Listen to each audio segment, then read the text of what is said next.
시청자 여러분 안녕하십니까? 7월 8일 월요일 뉴스타트 1부 시작합니다. 먼저 주요 뉴스입니다.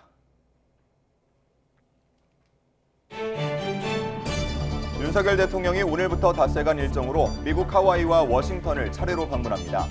윤 대통령은 순방기간 나토 정상회의 참석과 미국 인도태평양 사령부 방문 등 대부분 안보 관련 일정을 소화할 계획입니다.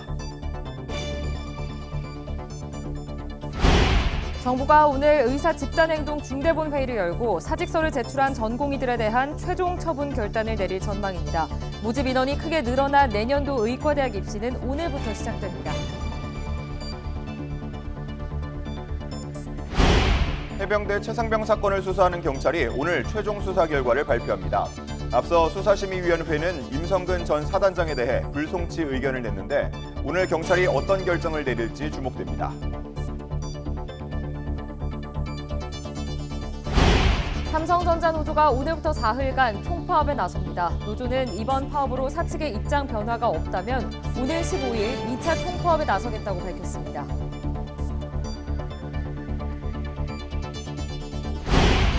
서울 구로동에 있는 고층 아파트에서 불이 나 주민들이 대피하는 소동이 빚어졌습니다. 경남 밀양의 종합병원에서도 불이 나 환자와 직원 150여 명이 대피했습니다. 밤사이 충청권을 중심으로 호우주의보가 확대 발효됐습니다. 전국 곳곳에 장맛비가 예보된 가운데 서울 등 중부지방에는 최대 100mm 이상의 많은 비가 내리겠습니다. 밤사이 충청권에 호우주의보가 확대됐습니다. 기상청은 내실을 기해 충남, 태안, 당진, 서산, 보령, 충북, 보은, 영동 등 충청권 10개 지역에 호우주의보를 발효했습니다. 이와 함께 전북 군산과 익산, 경북 문경, 청송 등에도 호우주의보가 유지됐습니다. 제주도와 울릉도, 독도에는 강풍주의보가 발령된 상태입니다. 이 밖에 오늘 새벽 6시부터 경기 남부와 인천 옹진에 호우 예비특보가 내려졌고 오전 9시부터는 서울과 인천, 경기 북부, 강원 영서 지역으로 확대될 것으로 보입니다. 기상청은 이들 지역에 매우 강하고 많은 비가 예상된다며 하천 주변 통행을 금지하고 산사태 등에 유의하라고 당부했습니다.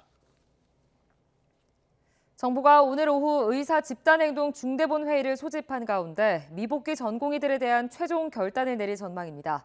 보건복지부는 오늘 오후 1시 30분 조규홍 장관과 박민수 제2차관이 참석하는 의사 집단행동 중대본 회의를 열고 이어 2시 15분 조 장관이 직접 브리핑을 한다고 밝혔습니다.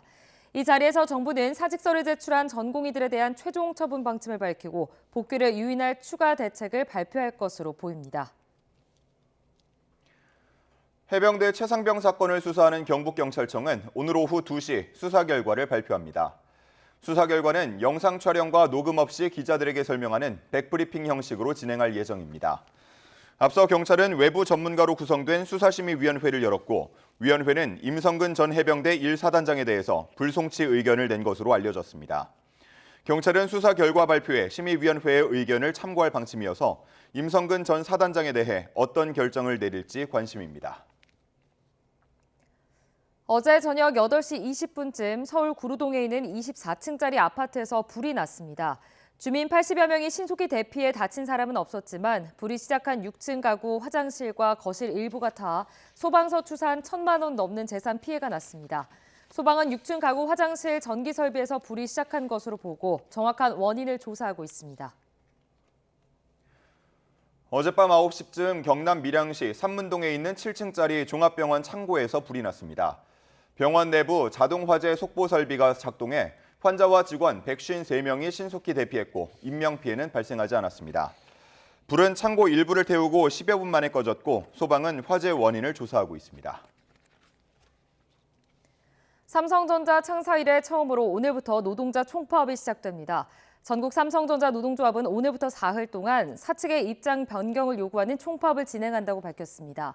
노조는 유튜브 라이브 방송에서 총파업의 목적은 생산 차질로 회사에 피해를 끼쳐 노동자들의 목소리를 명확히 전달하는 것이라고 말했습니다.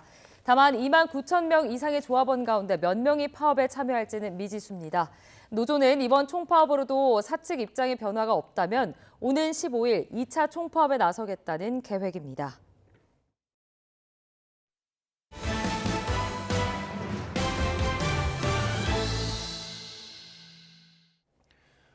윤석열 대통령이 오늘부터 5일간의 일정으로 미국 하와이와 워싱턴을 차례로 방문합니다. 나토 정상회의 참석과 미국 인도태평양 사령부 방문까지 이번 순방은 대부분 안보 관련 일정으로 채워질 예정입니다. 권남기 기자입니다. 윤석열 대통령이 중앙아시아 3개국 순방에서 돌아온 지 23일 만에 김건희 여사와 함께 미국 방문길에 오릅니다. 핵심 광물 공급망 확보와 같은 경제 외교에 무게를 뒀던 직전 순방과 달리 이번엔 대부분 안보 관련 일정을 소화할 계획입니다. 북한 도발과 북러 조약 체결 등 엄중한 한반도 정세를 고려했다는 설명인데 첫 방문지는 미국 인도태평양 사령부의 본부가 위치한 하와이입니다. 윤 대통령은 인태 사령부를 찾아 사령관 브리핑을 받을 예정으로 앞서 루스벨트 항공모함 방문 때와 같은 안보 메시지가 나올지 주목됩니다.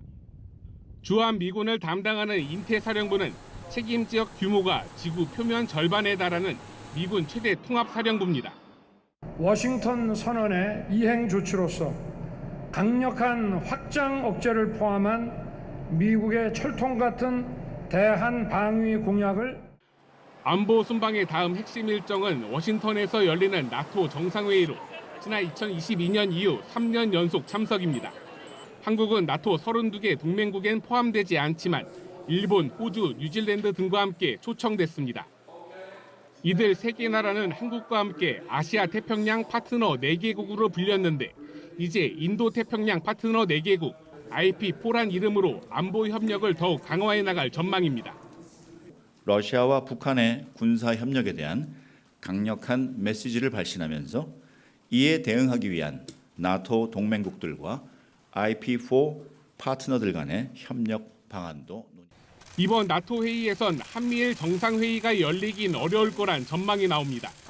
한미일 정상회의는 앞서 2022년 나토 회의를 계기로 5년 만에 열린 데 이어 지난해엔 캠프 데이비드에서 개최됐습니다. 대통령실 고위 관계자는 이에 대해 올해 하반기 다자회의 등도 계기가 될 수 있다며 이번엔 한미일 정상회의나 한미 한일 양자회담 성사에 집착하지 않겠다고 밝혔습니다. YTN 권남기입니다. 정부가 미복귀 전공의를 대상으로 각종 회유책을 발표한 지 한 달이 지난 가운데 이르면 오늘 추가 대응 방안을 발표합니다. 각 대학병원이 하반기 전공의 모집 공고를 앞둔 만큼 이탈 전공에 대한 최종 결단을 내릴 전망입니다. 차정윤 기자입니다. 정부가 조규훈 보건복지부 장관 주재로 의사 집단행동 중대본 회의를 소집했습니다. 조 장관이 직접 회의 결과를 발표할 예정인데 이 자리에서 사직서를 제출한 전공의들에 대한 최종 처분 방침을 밝힐 것으로 보입니다. 각 수련 병원이 하반기 인턴 레지던트 선발을 위한 모집 공고를 내려면 늦어도 이번 달 초까지는 결원을 파악해 충원 인원을 정해야 하기 때문입니다. 지금 미복귀자에 대해서는 제가 그 현장의 의견이라든지 그 복귀 수준을 봐서 6월 말까지 봐서 대응하겠다고 했기 때문에 7월 초에는 그 대응 방안을 발표할 수 있도록 하겠습니다. 이탈 전공의를 설득하기 위한 최후 수단으로는 사직 후 1년 내 복귀 금지 제한을 완화하는 방안이 거론됩니다. 현행 규정상 사직한 전공의는 1년 안에 동일 연차, 동일 과목으로 복귀할 수 없는데 이를 받고 하반기 전공의 모집에 응시할 수 있도록 하자는 겁니다. 앞서 정부는 복귀한 전공의에게는 면허정지 행정처분을 중단하겠다고 발표했는데 미복귀자까지 확대 적용할 가능성도 있습니다. 하지만 이 같은 유인책에도 전공의 대거 복귀는 미지수라는 분석입니다. 전공의들이 여전히 의대 증원 원점 재검토를 요구하고 있는 데다 정부의 여러 유인책에도 전공의 출근율은 여전히 한 자릿수에 머물고 있습니다. 정부는 전공의 복귀가 미미할 가능성에 대비해 전문의 중심 병원으로 전환하고 전공의들은 수련에 집중할 수 있도록 환경 개선에도 속도를 낼 방침입니다. YTN 차정은입니다. 모집 인원이 크게 늘어난 내년도 의과대학 입시가 오늘부터 시작됩니다. 교육부는 오늘부터 고려대와 성균관대 등 9개 대학교가 내일부터는 가톨릭대가 재외국민, 외국인 특별전형 원서 접수를 시작한다고 밝혔습니다. 재외국민 전형으로 신입생을 모집하는 학교는 모두 12곳으로 나머지 2곳은 오는 9월 원서를 접수합니다. 어제 저녁 서울 구로동에 있는 고층 아파트에서 불이 나 주민들이 급히 대피하는 소동이 있었습니다. 또 경남 밀양에서는 종합병원 창고에서 불이 나면서 환자와 직원 150여 명이 몸을 피했습니다. 염혜원 기자입니다. 아파트 창문으로 검은 연기가 계속해서 뿜어져 나옵니다. 소방대원들이 호수를 들고 급히 뛰어 올라갑니다. 6층에 있는 집 화장실에서 불이 시작된 걸로 보입니다. 다행히 다친 사람은 없었지만 주민 80여 명이 급히 대피했고 7명은 구조됐습니다. 밀양의 한 병원에서도 아찔한 사고가 있었습니다. 7층짜리 종합병원 안에 있는 창고에서 불이 난 겁니다. 불은 10분 만에 꺼졌지만 입원해 있던 환자와 보호자, 직원 등 150여 명은 놀란 가슴을 쓸어내려야 했습니다. 달리는 열차 옆에서 불꽃이 보이고 연기가 쉴 새 없이 발생합니다. 서울 상암동에 있는 한국철도공사 차량기지의 폐기물 처리장에서 불이 난 겁니다. 다친 사람은 없었지만 폐기물이 불에 타면서 일대는 오랫동안 짙은 연기가 가득했습니다. 한국인 3명이 탑승한 채 지난 3일 타이완을 출발해 제주도로 오던 요트가 한때 연락이 두절돼 해경이 수색에 나서기도 했습니다. 연락이 끊긴 지 8시간 만에 해경은 마라도 남서쪽 해상에서 요트를 발견했는데 배 엔진에 문제가 있었지만 탑승자는 모두 무사한 것으로 확인됐습니다. YTN 염혜원입니다. 경찰이 최상병 사건 수사 결과를 오늘 오후 발표할 예정인 가운데 앞서 열린 수사심의위원회는 임성근 전 해병대 1사단장에 대해 불송치 의견을 냈습니다. 다른 해병대 피의자가 심의위 무효를 주장하며 수사를 담당한 경북경찰청장을 고발했습니다. 허성준 기자가 전해드립니다. 최상병 사건 수사 결과 발표를 앞두고 최상병의 소속 대대장이었던 이용민 중령 측이 김철민 경북경찰청장을 고발했습니다. 사건 혐의자나 유가족이 아닌 경북경찰청장이 직권으로 심의위원회를 연 것은 명백한 잘못이 있는 만큼 심의위원회 개최 자체가 무효라는 주장입니다. 그러면서 경북경찰청장을 직권 남용 혐의로 고위공직자 범죄수사처에 고발한 겁니다. 또 경북청에서 진행되는 임 전 사단장에 대한 모든 수사를 중단하고 관련 서류를 공수처로 이첩할 것을 요구했습니다. 앞서 경찰은 최상병 사건 수사를 마무리 짓고 외부 전문가로 구성된 수사심의위원회를 열었습니다. 심의위원회는 임성근 전 해병대 1사단장을 송치 대상에서 제외해야 한다는 의견을 냈습니다. 임 전 사단장의 업무상 과실치사 혐의를 인정하기 어렵다고 본 겁니다. 대신 해병대 관계자 6명은 검찰에 송치해야 한다고 뜻을 모았습니다. 심의위원회가 외압 의혹 당사자에게 면죄부를 줬다는 반발이 나오는 가운데 경찰의 최종 수사 결과 발표에 관심이 쏠리고 있습니다. YTN 허성준입니다. 검찰이 이른바 법인카드 유용 의혹과 관련해 더불어민주당 이재명 전 대표 부부에게 소환 조사를 통보한 것으로 확인됐습니다. 네, 더불어민주당은 검찰이 최상병 특검법이 통과된 날 이 전 대표 부부의 출석 요구서를 보냈다며 국면 전환 쇼라고 비판했습니다. 이승윤 기자가 보도합니다. 검찰이 더불어민주당 이재명 전 대표 부부에게 소환을 통보했습니다.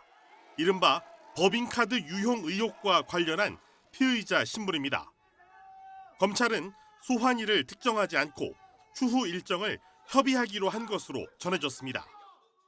경기도청 법인카드 유용 의혹은 지난 2018년부터 2019년 당시 도지사였던 이 전 대표와 부인 김혜경 씨가 도청 공무원 배모 씨를 시켜 경기도청 예산을 사적으로 사용했다는 내용입니다. 앞서 배 씨를 수사한 경찰은 이 대표와의 연결고리가 발견되지 않았다며 송치하지 않았는데 공익제보자의 신고를 받은 국민권익위원회가 사건을 검찰로 넘기면서 이 전 대표도 다시 수사선상에 올랐습니다. 민주당은 즉각 반발했습니다. 민주당이 최상병 특검법을 통과시키고 비위 검사들에 대한 탄핵 소추안을 제출하자 검찰이 국면 전환을 위해 이 전 대표 부부에게 출석 요구서를 보냈다는 겁니다. 윤석열 대통령과 검찰이 궁지에 몰리자 이재명 전 대표에 대한 수사로 국면을 전환하고 위기를 탈출해 보겠다는 비겁하고 무도한 습성을 다시 드러낸 것입니다. 이에 대해 검찰은 이번 출석 요구는 형사소송법에 근거한 통상적인 수사 절차이고 고발된 혐의 사실에 관해 당사자의 진술을 듣고 소명할 기회를 주는 차원이라고 설명했습니다. YTN 이승윤입니다. 경제 한 줄 뉴스입니다.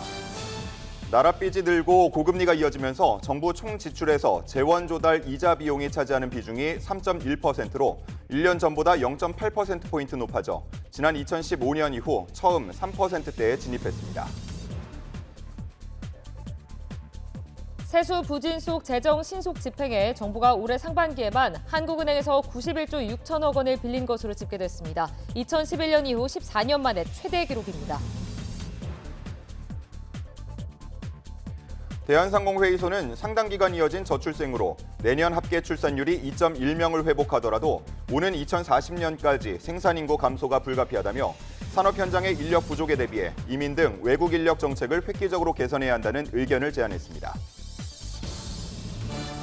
산업통상자원부는 올해 상반기 우리나라 자동차 수출이 지난해보다 3.8% 증가한 370억 1천만 달러를 기록하며 상반기 기준 역대 최대치를 달성했다고 밝혔습니다. 오는 10일부터 공인중개사는 전월세 계약을 맺기 전 집주인의 체납세금이나 선순위 세입자 보증금 등 중개 대상물의 선순위 권리관계를 임차인에게 자세히 설명해야 합니다. 또 설명한 내용은 중개 대상물 확인 설명서에 명기하고 공인중개사와 임대인, 임차인이 같이 서명해야 합니다. 서울 25개 자치구 가운데 올해 아파트 매매가와 전세가 상승폭이 가장 큰 곳은 성동구인 것으로 나타났습니다. 성동구의 누적 매매가 변동률은 2.47%, 전세값 누적 상승률은 4.65%로 모두 가장 높았습니다. 한국건설산업연구원이 고용부 고용 동향을 분석한 결과 지난 5월 건설업 취업자 수는 207만 명으로 한 달 전에 비해 1.3% 줄었습니다. 5월 취업자 수가 한 달 전에 비해 감소한 것은 글로벌 금융위기 기간인 2009년 이후 15년 만입니다.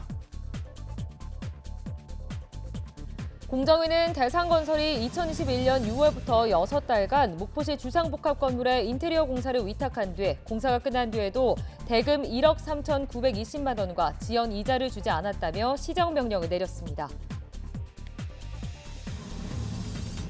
인천국제공항이 카타르 도하 하마드 공항, 싱가포르 창이 공항에 이어 세계 최고의 공항 3위에 올랐습니다.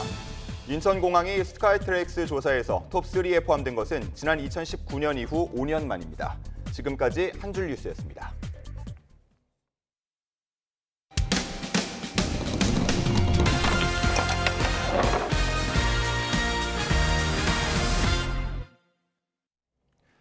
주로 사회초년생들이 입주한 서울에 있는 오피스텔의 임대인이 전세 계약이 끝났는데도 보증금을 돌려주지 않고 있다는 제보가 들어왔습니다. 네, 세입자들은 임대인이 보증금을 받은 뒤 위장 이혼으로 돈만 가로챈 건 아닌지 의심하고 있습니다. 윤웅성 기자가 보도합니다. 31살 A씨는 5년 전 서울 성산동 가좌역 인근에 있는 오피스텔에 입주했습니다. 전세 보증금은 1억 중반이었는데 세대별 근저당이 2천만 원 정도라 크게 걱정하지 않았습니다. 2천만 원이면 나쁘지 않다라는 걸 부동산에서도 들은 거예요. 저희가 조금 걱정하니까 아니다, 우리가 2호 라인은 다 월세를 주기 때문에 걱정할 필요가 없다. 비슷한 이유로 A씨 등 주로 사회 초년생들이 같은 건물에 들어왔습니다. 문제는 전세 계약이 끝났는데도 임대인이 보증금을 돌려주지 않고 있다는 겁니다. 피해를 본 세입자는 전체 17세대 가운데 확인된 것만 7세대.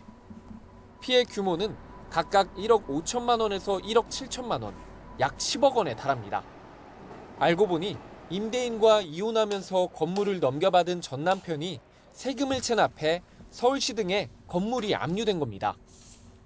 보시는 것처럼 건물 입구에서부터 문짝을 비롯해 각종 잡동사니가 잔뜩 쌓여 있습니다. 관리가 전혀 안 되는 모습인데요. 임대인이 전기요금을 내지 않아서 전기 사용이 끊긴다는 안내문도 볼 수 있습니다. 세입자들은 이들 부부가 위장 이혼을 한 건 아닌지 의심하고 있습니다. 부인은 전세 보증금을 챙기고 남편에게 체납된 세금 등 빚을 몰아주면서 이른바 알맹이 빠진 건물을 넘긴 것 아니냐는 겁니다. 전 임대인의 이제 자택에 이제 현 임대인 명의로 된 이제 우편물이 있다라든지 현 임대인이 건물 관리를 못할 때 전 임대인이 와서 건물 관리를 해주는 모습들을 보고 피해자들은 전세금 반환 소송을 제기하면서 임대인의 위장 이혼 여부도 조사해달라고 수사기관에 요청했습니다. 제보자들 말씀에 따르면은 그래서 거주지가 명확하게 분리가 되어 있지 않은 것 같고 청구할 수 있는 상대방이 달라지기 때문에 수사기관에서 좀 검토를 하셔야 될 것 같아요.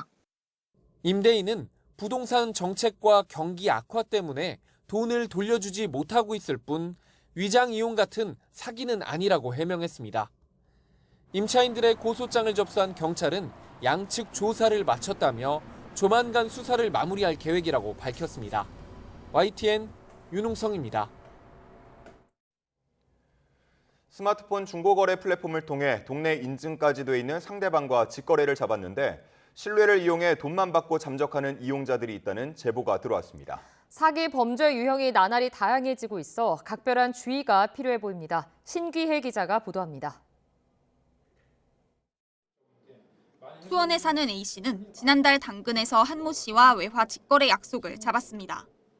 동네 인증이 되어 있는 데다 괜찮은 거래 후기들도 있어서 별다른 의심은 하지 못했습니다.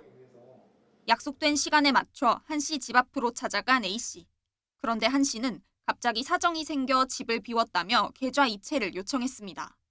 아이가 아파트에 있는데 밖으로 나올 수 있으니까 먼저 돈을 보내주면 집 문 앞에다가 돈을 놔두겠다 이렇게 해가지고. 한 씨의 개인정보를 여럿 알고 있는 데다 아이까지 키운다는 말에 A씨는 별 의심 없이 125만 원을 입금했는데 돈을 보내자마자 연락이 끊겼습니다. 알고 보니 같은 날 한 씨와 직거래 약속을 잡은 사람은 A씨만이 아니었습니다. 청주에 사는 B씨도 비슷한 시간대에 한 씨와 직거래 약속을 잡았고 똑같은 수법으로 135만 원을 사기당했습니다. 채팅도 막 와 있었고 거래 완료 글도 있었는데 제가 다 채팅을 걸어가지고 단톡방을 한 개 만들었어요. 10명 정도인 것 같아요. 80km나 떨어진 두 곳에서 비슷한 시간대에 벌어진 신출귀몰한 사기. 어떻게 가능할까? 이에 대해 당근 측은 동네 인증 시스템을 악용한 것으로 보인다고 설명했습니다. 한 계정에 최대 2개 지역까지 위치를 인증해서 쓸 수 있도록 하는 당근의 시스템을 이용했다는 겁니다. 그러면서 한 씨 계정은 영구 제재 조치했고 내부 모니터링을 통해 사용자들에게 경고 메시지를 계속 노출하고 있다고 밝혔습니다. 전문가들은 사기 범죄가 고도화되는 만큼 플랫폼에서 제공하는 안전장치를 최대한 이용하는 게 최선이라고 조언합니다. 사기를 예방하기 위해서는 해당 플랫폼에서 제공하는 안전거래나 또는 대면을 직접 통해서 하는 방식, 이게 두 가지 방식 등이 예방하는 것인데 피해자들의 고소장을 접수한 경찰은 한 씨를 사기 혐의로 입건해 조사하고 있습니다. YTN 신기혜입니다. 장마철 채소값이 들썩이고 있습니다. 네, 먹거리 가격 상승세가 둔화하나 싶었는데 소비자도 상인도 식당 사장도 울상입니다. 이승은 기자가 시장을 둘러봤습니다. 장마가 한창인 요즘 채소 가게 상인은 더 고달픕니다. 쉬지 않고 관리해도 잎채소는 반나절 만에 시들고 물러져 반은 버립니다. 비 오고 값이 오르면 손님 발길도 뜸해집니다. 한 60% 정도 돼요. 얼른 안 팔리니까. 지금 이런 것도 이렇게 막 물이 흐르면 이게 다 버려요, 내일은. 한국농수산식품유통공사 집계를 보면 적상추 상품 기준 소매 가격은 일주일 만에 17% 넘게 올랐습니다. 한 달 전보다는 35% 비쌉니다. 쌈배추도 일주일 만에 26% 올랐고 평년보다 70% 넘게 비싼 당근도 6% 가까이 올랐습니다. 수박과 복숭아, 자두에 이어 기다리던 아오리 사과까지 나오면서 과일값은 안정되고 있지만 고물가에 지친 소비자들은 좀처럼 지갑을 열지 못합니다. 이런 재래시장들을 찾는다거나 아니시면 이제 동네 마트보다는 한 번에 좀 대량으로 구매할 수 있는 곳들을 많이 찾아서 방문을 하는 게 조금 더 그래도 금액을 아낄 수 있는 부분이 아닐까 생각하고 있습니다. 음식값을 많이 올릴 수도 없고 단골을 놓칠까 재료를 아낄 수도 없는 식당 사장들도 울상입니다. 외식 물가 상승률은 3년 넘게 전체 소비자 물가 상승률을 웃돌고 있습니다. 식당 사장들은 특히 껑충 뛴 식재료값과 에너지 비용, 임대료는 물론 특히 인건비 상승에 고통스러워합니다. 작년에 비해서 재료비도 배로 올랐어요. 배로. 인건비는 1년 전에 한 7만 원, 8만 원 하던 게 지금 12만 원 해요. 장마가 끝나도 올해는 비와 폭염이 잦을 것이라는 예보에 먹거리 물가는 내내 서민들을 힘들게 할 것으로 보입니다. YTN 이승은입니다. 푸바오의 쌍둥이 동생 아기 판다 루이바오와 후이바오의 첫 생일을 축하하는 돌잔치가 열렸습니다. 돌잔치의 하이라이트, 돌잡이도 있었는데요. 아기 판다들의 선택은 무엇이었는지 김태민 기자가 전해드립니다. 지난해 7월 국내에선 처음 쌍둥이로 태어난 판다 자매 루이바오와 후이바오가 첫 돌을 맞았습니다. 출생 직후 200g도 채 되지 않던 작은 몸집은 1년 사이 무럭무럭 커져 30kg을 훌쩍 넘겼습니다. 슬기로운 보물, 빛나는 보물이란 이름에 걸맞게 아낌없는 사랑과 보살핌을 받은 덕분입니다. 쌍둥이기 때문에 많이 힘드시겠어요. 응원해 주시는 분들이 많습니다. 하지만 에너지가 많이 필요할 수도 있지만 2배의 행복을 주는 것 또한 분명한 사실인 것 같습니다. 첫 생일 선물로는 걸림돌 없이 쭉 뻗은 삶을 기원하는 나무 자동차와 대나무, 당근으로 꾸민 커다란 케이크를 받았습니다. 돌잔치의 하이라이트는 뭐니 해도 돌잡이 행사. 5가지 대나무 모형을 두고 한참을 고민하던 언니 루이바오는 건강을 뜻하는 아령을, 동생 후이바오는 인기를 뜻하는 마이크를 선택했습니다. 사전 초청된 현장 관람객 60여 명뿐 아니라 온라인 생중계에도 3만 명 가까운 누리꾼이 모여 쌍둥이 판다에게 축하의 메시지를 건넸습니다. 너무 오늘 생일 축하하고 앞으로도 행복하고 건강하게 자라길 바랄게. 아기들이 태어나서 이제 돌까지 맞이했다는 게 너무 저도 엄마로서 뭔가 엄청 감개무량하다고 해야 되나? 네, 그러고 너무 축하합니다. 사흘 전 중국으로 날아가 쌍둥이 판다의 언니 푸바오와 재회했던 강철원 사육사는 앞으로도 팬들의 많은 성원을 부탁했습니다. 푸바오에게 잘 다녀왔고요. 어제 무사히 제가 도착을 했고 푸바오는 지금도 열심히 잘 적응하고 있습니다. 그래서 여러분들의 응원이 앞으로도 많이 필요할 것 같아요. 무더위 속 일상에 지쳤던 시민들은 귀염둥이 막내의 첫 생일을 맞은 판다 가족을 축하하며 잠시나마 여유와 행복을 만끽했습니다. YTN 김태민입니다.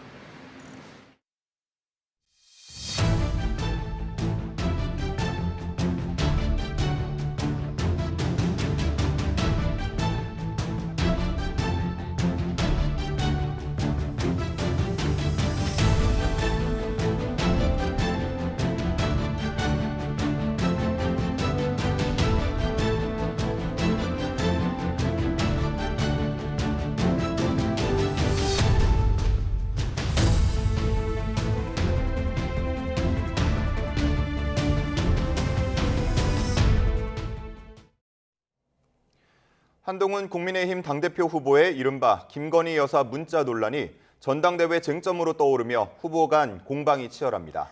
일부 원외 인사들이 한 후보 사퇴를 요구하는 집단 행동을 추진하려 했던 사실이 알려지면서 당 선관위까지 나서 제동을 걸었습니다. 김나연 기자가 보도합니다. 국민의힘 한동훈 당대표 후보가 총선 당시 김건희 여사의 문자를 무시했다는 논란은 한 후보 사퇴 촉구 움직임으로까지 번졌습니다. 일부 원외 인사가 한 후보 사퇴 요구 기자회견을 준비하는 과정에서 다른 당협위원장들에게도 참여를 독려한 사실이 드러난 겁니다.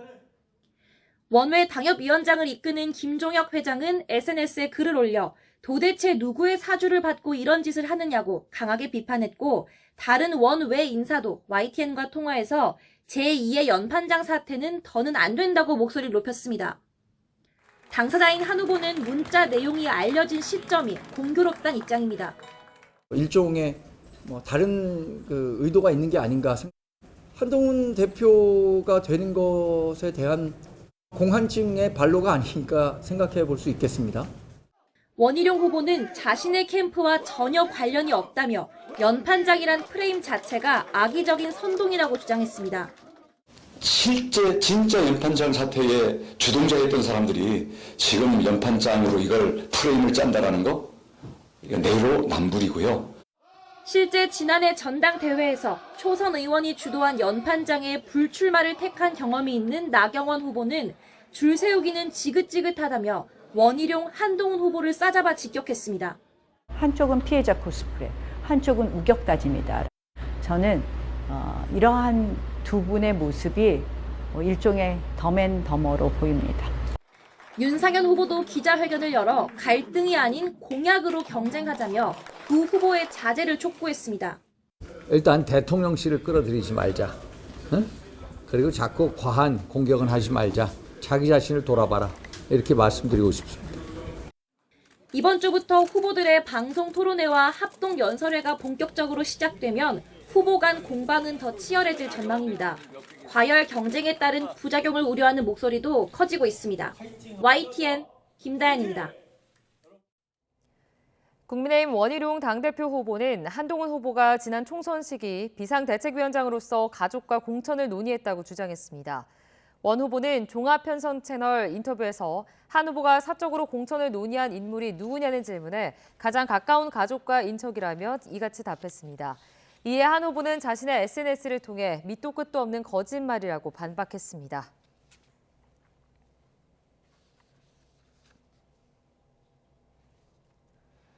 오늘의 주요 국회 일정입니다. 여야 대치로 개원식과 교섭단체 대표연설 일정이 무산된 가운데 오늘 7월 임시국회 의사 일정을 조율하기 위한 협상이 재개됩니다. 여야 원내수석부 대표는 오늘 오전 교섭단체 대표연설과 본회의 일정 등에 대한 의견을 교환하기 위해 물밑 접촉을 시작할 예정입니다. 다만 야권이 추진하는 최상병 특검법 제표 결과 검사 탄핵, 그리고 이진숙 방송통신위원장 후보자 인사청문회 등을 두고 여야의 입장차가 큰 만큼 의사 일정 합의에 이르기는 쉽지 않을 전망입니다. 국민의힘 전당대회 출마한 후보들이 오늘 첫 권역별 합동연설회에 참석해 정견을 발표하고 김건희 여사 문자 논란 등을 놓고 공방을 이어갑니다. 나경원, 원희룡, 윤상현, 한동훈 당대표 후보는 오늘 오후 2시 광주 김대중 컨벤션 센터에서 열리는 호남 제주 권역 합동연설회에 참석합니다.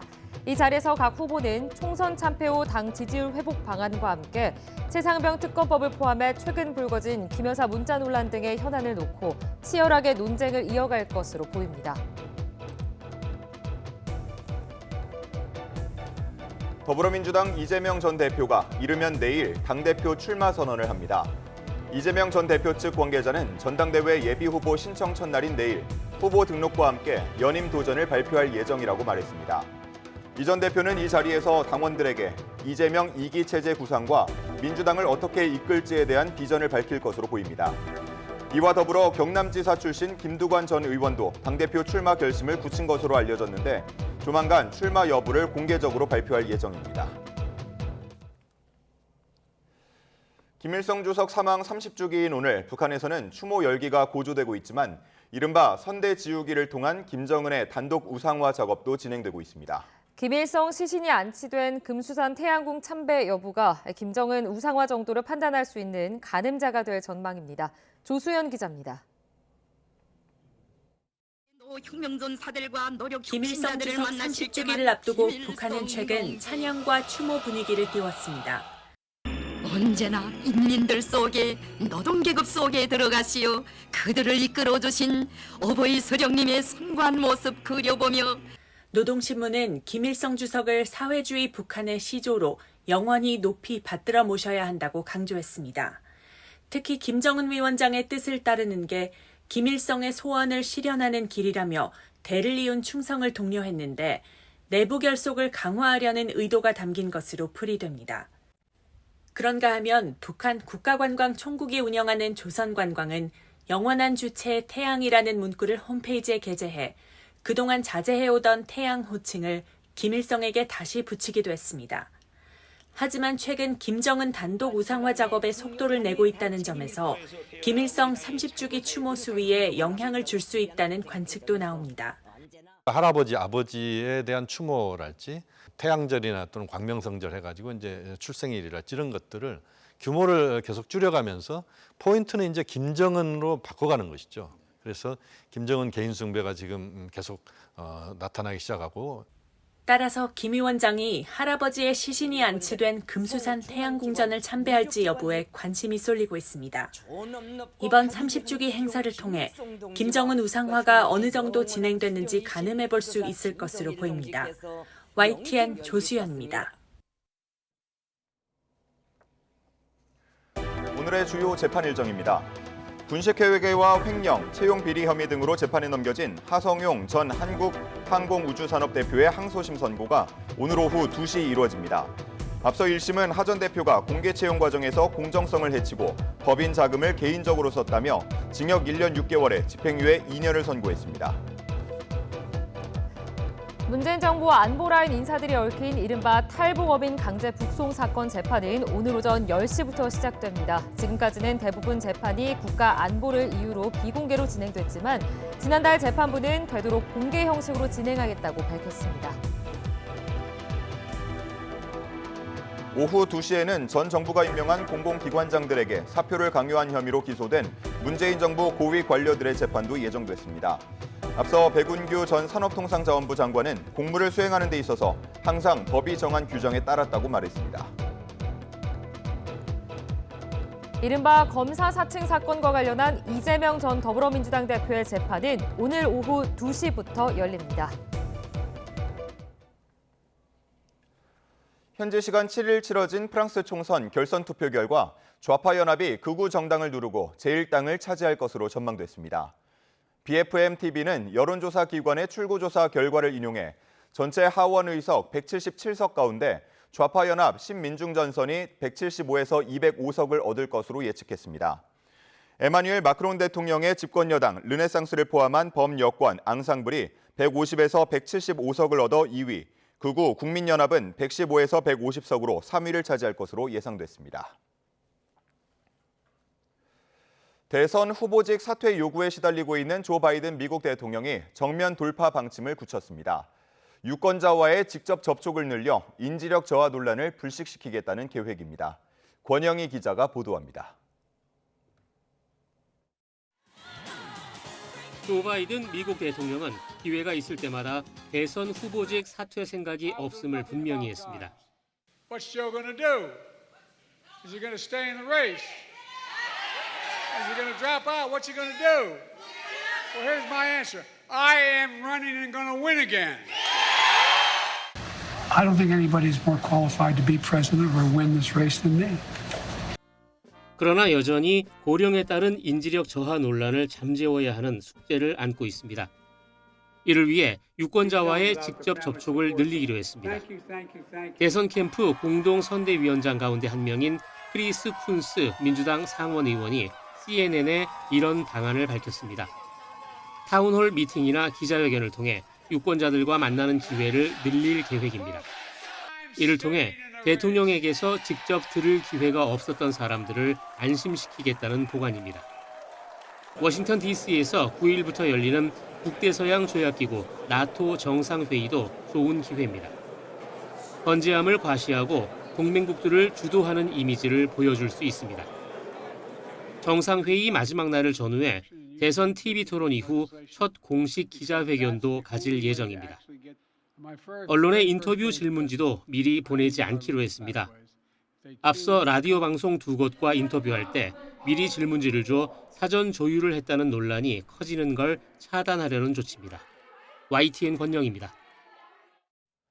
하마스 측의 영구 휴전 요구 포기로 가자지구 휴전 협상이 급물살을 타는 가운데 베냐민 네타냐후 이스라엘 총리가 하마스 측의 요구사항 중 4개 항목을 수용할 수 없다는 입장을 밝혔습니다. 네타냐후 총리는 현지 시간 7일 총리실 성명을 통해 하마스 측의 휴전안 가운데 4개 요구사항을 받아들일 수 없다고 못 박았습니다. 성명은 어떠한 합의도 전쟁 목표를 달성할 때까지는 이스라엘군의 전투 재개를 허용해야 한다고 말했습니다. 이는 인질 석방 후 이스라엘이 전투를 재개하지 못하도록 해달라는 하마스 측 요구사항에 제동을 건 것으로 보입니다. 앞서 뉴욕타임스는 협상 참여국 고위 당국자들을 인용해 하마스가 영구 휴전과 잔류 인질 모두를 석방하는 데 대한 최종 합의에 도달할 때까지 협상을 계속 이어간다는 국제적 보장을 원하고 있다고 전했습니다. 이스라엘 협상팀은 하마스의 이런 요구를 즉각 거부한 것으로 알려졌습니다. 7월 8일 월요일 미리 보는 오늘입니다. 정부가 오늘부터 연매출 6천만 원 이하로 매출 조건을 완화해 소상공인에게 전기요금을 지원합니다. 상반기 1, 2차 지원 사업 신청자 가운데 매출액 기준을 초과해 지원받지 못한 소상공인은 이번에 확대된 기준을 충족하면 별도의 신청 없이 지원금을 받을 수 있습니다. 이번 3차 지원 신청은 오늘부터 온라인을 통해서 할 수 있는데요. 전국에 있는 소상공인 시장진흥공단 지역센터 77곳을 방문해 도움을 받을 수 있습니다. 이진숙 방송통신위원장 후보자가 오늘부터 후보자 사무실에 출근해 본격적인 인사청문 준비에 돌입합니다. 이 후보자는 오늘 오전 정부 과천청사 인근에 마련된 후보자 사무실로 출근해 방통위 직원들과 상견례를 하고 업무 보고를 받을 예정입니다. 5달 가까이 끌어온 차기 축구대표팀 감독에 홍명보 울산 HD 감독이 선임됐습니다. 이임생 대한축구협회 기술총괄 이사는 오늘 오전 11시 홍명보 감독 선임을 공식 발표할 예정입니다. 계약 기간은 2026 북중미 월드컵에 이어 2027년 초에 열리는 사우디아라비아 아시안컵까지 2년 6개월 정도입니다. 지금까지 미리 보는 오늘이었습니다. 지난 도쿄올림픽에서 우리 역도는 시상대에 한 명도 오르지 못했습니다. 장미란이라는 걸출한 스타에 대한 추억 때문에 아쉬움이 더했는데 이번 파리에선 간판 스타 박혜정을 앞세워 8년 만에 메달을 노립니다. 김영수 기자입니다. 휘어질 대로 휘어진 발을 어깨에 올리고 그대로 앉았다 일어섭니다. 주니어 대회를 휩쓸며 떡잎부터 달랐던 박혜정은 성인 무대에서도 포스트 장미란 자리를 지켰습니다. 대표팀 막내의 올림픽도 처음, 그런데도 노메달의 도쿄 왕몽을 씻어줄 기대주로 꼽히는 이유입니다. 한국 신기록 인상 용상 합계 다 한국 신기록 깨고 오고 싶고 최중량급의 절대 강자 리원원의 벽이 높지만 박혜정은 긴 호흡으로 큰 그림을 그립니다. 파리에서는 금메달 아니고 이제 메달권에 들어가는 거를 가장 우선적으로 생각하고 있고 LA에서는 조금 금메달을 바라보고 가는 시합 올림픽이지 않을까 싶고요. 척추를 다쳐 철심을 받고도 3년 걸린다는 재활을 1년으로 당긴 박주효에게 태극마크는 의미가 남다릅니다. 파리올림픽이나 그 작년 항저우 아시안게임에 대한 간절함 때문에 왔다고 생각을 해요. 그래서 네, 진짜 모든 걸 걸었습니다. 네. 할 수 있는 건 다 했다. 너무 잘할 것 같아서 설렌다. 그동안 흘린 땀방울에 근거한 자신감에 특유의 긍정 에너지로 날개를 달았습니다. 내가 보갑이 좋아졌으니까 이번에도 벨트를 터트려보자라는 마음으로 열심히 하려고 합니다. 올림픽 마스코트까지 그대로 옮겨온 플랫폼에서 우리 대표팀은 세상을 들어올릴 날을 준비하고 있습니다. 너무 힘들고 외로웠지 그건 연습일 뿐이야. 넘어지지 않을 거야. 나는 문제 없어. YTN 김영수입니다. 우리 문학작품에 대한 해외 독자의 관심이 식을 줄 모르고 있습니다. 해외 주요 문학상에서 우리 작품을 꾸준히 주목하고 있고 출판이나 번역 문의도 폭발적으로 늘고 있는데요. 하지만 우리 문학이 세계 문학계에서 자리를 잡기 위해서는 과제도 많습니다. 박순표 기자의 보도입니다. 서울의 한 대형 호텔 행사장이 외국 출판사 관계자로 가득합니다. 우리 문학 작품을 출판하기 위해 저작권 수출 문의가 이루어지고 있습니다. 영국과 미국 등 영미권을 비롯해 29개 나라 100개 출판사가 참석했고 수출 상담만 1,200건이 넘었습니다. 지난해와 비교해서 참여 출판사와 상담 건수가 올해 2배 이상 늘었습니다. 그래서 이런 부분들은 부커상이나 라가치상과 같은 주요 해문학상들의 꾸준한 관심이 반영된 결과라고도 볼 수 있을 것 같습니다. 실제 노벨 문학상과 함께 세계 3대 문학상으로 꼽히는 부커상은 2016년 소설가 한강의 채식주의자를 수상작으로 선정했습니다. 이어 황석영의 철도원 3대 등 우리 작품을 3년 연속 국제부분 최종 후보작으로 올렸습니다.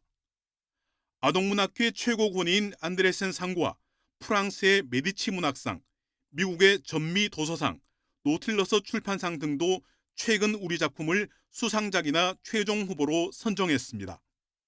일제강점기는 우리나라의 특수한 현실이잖아요. 그것들이 외국 독자들에게 가서 어떤 보편성이 있으니까 그 책을 이렇게 그 책에서 보편적인 어떤 감동을 느끼고 이런 것들 또한 저한테는 굉장히 신기하면서도 기분 좋은 일이었고 그렇다고 우리 문학이 세계 문학계에서 자리를 잡았다고 보기는 저변이 너무 취약합니다. 크게 보면 성인 독서율이 10년 새 반토막으로 떨어졌고 문학 작품은 더 읽히지 않습니다. 내부적으로는 우리 작품의 해외 번역 예산은 지난해보다 줄었고 각종 문학 출판 지원 예산도 줄줄이 삭감됐습니다. 여기에 지원 사업의 두 축인 문화체육관광부와 출판협회도 서울국제도서전의 수익 배분을 놓고 해를 넘겨 갈등을 계속하고 있습니다. 출협은 지금 현재 이제 아시다시피 이제 수사 진행 중이고 저희가 이제 수익금 관련돼서 재정산 문제가 지금 아직 마무리가 안 됐습니다. 현재 지금 벌어지고 있는 그 도서전과 관련된 감사 문제가 도서전에 대한 감사로 이해하는 수준은 벗어났다고 저희들은 판단을 하고 있습니다. 90년대 중반 이문열의 소설을 시작으로 대중성과 작품성을 두루 갖춘 우리 작품이 유럽에서 주목받았지만 얼마 가지 못했습니다. 결국 30년 만에 다시 찾아온 기회를 어떻게 하느냐는 오롯이 우리 정부와 출판계, 크게는 독자들의 몫으로 남게 됐습니다. YTN 박순표입니다. 올해 들어 우리나라를 찾은 외국인 관광객이 코로나19 사태 이전의 80% 수준을 회복한 것으로 나타났습니다. 네, 특히 관문인 인천은 최근까지 1년간 전국 시도 가운데 관광객 증가율 1위에 올랐는데 외국인 방문 유치 확대를 위해 다양한 정책을 펴고 있습니다. 강태욱 기자입니다. 인천 영종도에 있는 대표적인 카지노 호텔. 지난 2017년 개장한 뒤 코로나19의 직격탄을 맞았지만 지난해에는 1조 원 이상의 매출을 올리면서 코로나19 사태 이전 수준을 회복했습니다. 일상 회복과 함께 미리 준비한 다양한 프로그램을 적극적으로 시행한 게 주요했던 것으로 분석됩니다. 특히 일본과 중국 등 외국인 관광객 유치를 확대해 올해도 흐름을 이어가겠다는 목표입니다.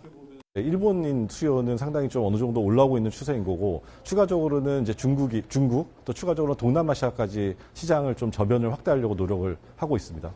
지난 3월 영종도에 개장한 또 다른 엔터테인먼트 리조트. 최근 우주와 하늘을 테마로 하는 새로운 미디어 아트를 선보였습니다.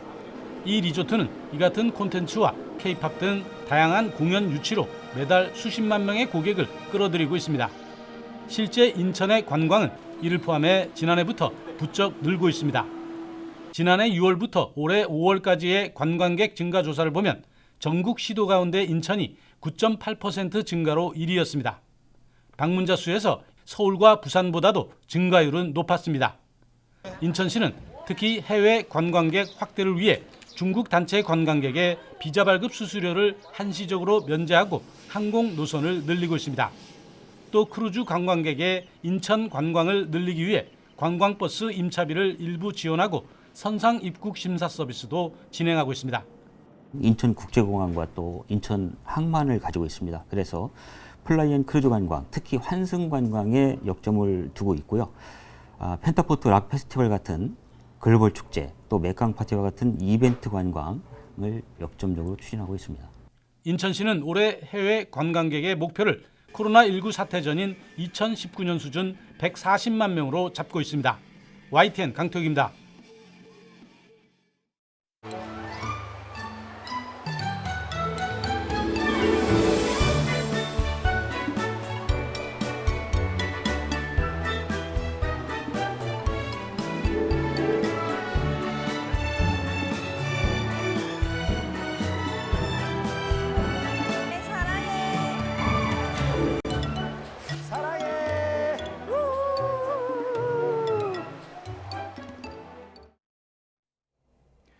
오늘 아침 중부와 전북, 경북을 중심으로 장맛비가 내리고 있습니다. 이 지역에는 최대 120mm 이상의 폭우가 쏟아지겠고 남부지방에서는 폭염이 계속될 전망인데요. 자세한 날씨 알아보겠습니다. 원희다 캐스터. 네, 기상센터입니다. 네, 지금 강한 비가 내리는 지역 어디입니까? 네, 현재 충청과 전북, 경북에 긴 띠 형태의 강한 비구름이 지나면서 호우특보가 내려져 있습니다. 특히 경북 상주에는 시간당 20mm 안팎의 장대비가 집중되고 있는데요. 앞으로 서울 등 수도권 남부와 강원 남부에도 호우특보가 확대 발효될 것으로 보입니다. 출근길 운전하시는 분들은 차간 거리를 넉넉히 두고 서행하는 등 교통안전에 각별히 유의하시기 바랍니다. 오늘 하루 동안 서울 등 중부와 경북 북부에 최고 100에서 120mm 이상의 폭우가 쏟아지겠습니다. 전북 북부에도 20에서 60mm의 비가 예상됩니다. 특히 이들 지역은 오늘 낮까지 시간당 30에서 50mm 안팎의 국지성 호우가 예상됩니다. 현재 많은 비가 내린 충청과 경북을 중심으로는 산사태특보와 산사태위기경보 경계 단계가 발령 중입니다.